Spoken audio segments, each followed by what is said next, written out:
ప్రతిఘటన సినిమాతో అందులో ఆయన యొక్క మహాద్భుత నటనతో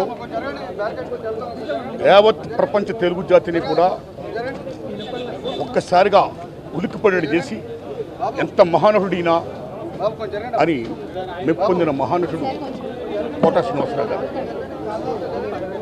ఓ కామెడీయా, ఓ విలనియా, ఓ సెంటిమెంటా, కోట కాదు నవరసాలను కూడా పండించి మెప్పించి ఒప్పించిన మహా క్యారెక్టర్ నటుడు కోట శ్రీనివాసరావు గారు. ఒక రాజనాల్ గారు ఎలా చూసాం, ఓ కైకాల సత్యనారాయణ గారు ఎలా చూసాం, ఓ రావు గోపాలరావు గారు ఎలా చూసాం, ఓ కోట శ్రీనివాసరావు గారు ఎలా చూసాం. మొన్నటి దాకా రీసెంట్గా ఆయన శకం మూసింది. ఆయన గొప్ప స్టేజీ యాక్టరే కాదు, అనేక పాత్రలు పోషిస్తూ అనేక యాసలు మాట్లాడుతూ అనేక భాషలు మాట్లాడుతూ అన్నిటిని మించి గొప్ప స్నేహపాత్రుడు. అందరి టెక్నీషియన్ని, నటీనటుల్ని మొత్తం 24 క్రాఫ్ట్స్ను కూడా సొంతంగా ఒక అన్నదమ్ముల్లో ఫీల్ అవుతూ గొప్ప ఆప్యాయతలు పెంచిన మహానుభావుడు, ఒక మాననీయ కోణం ఉన్న మహానటుడు కోట శ్రీనివాసరావు గారు. ఇవన్నీ ఒక ఎత్తైతే ఆయన దగ్గర గొప్పతనం ఏంటంటే బిజినెస్ అని చెప్పి, పాన్ ఇండియా పేరు అని చెప్పి చాలామంది ఇతర భాషా నటులు తీసుకొస్తూ తెలుగు సినిమాల్లో మీరు ప్రవేశపెడుతున్నారు. అలాగా మీరు చేయడం వల్ల ఎంతమంది తెలుగు నటులు గొప్పవాళ్ళందరూ కూడా వాళ్ళ టాలెంట్ ఉపయోగించుకునే పరిస్థితిలో ఉంది ఇవాళ.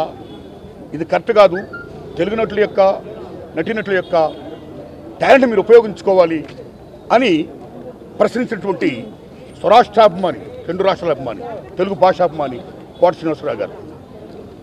అన్నింటిని మించి వీటితో పాటు ఆయన రాజకీయంగా కూడా అమోఘంగా రాణించాడు. ఆయన విజయవాడ తూర్పు నియోజకవర్గంలో బీజేపీ ఎమ్మెల్యేగా గెలిచారు. ఆయన అక్కడ ఆయన ముద్ర వేశారు.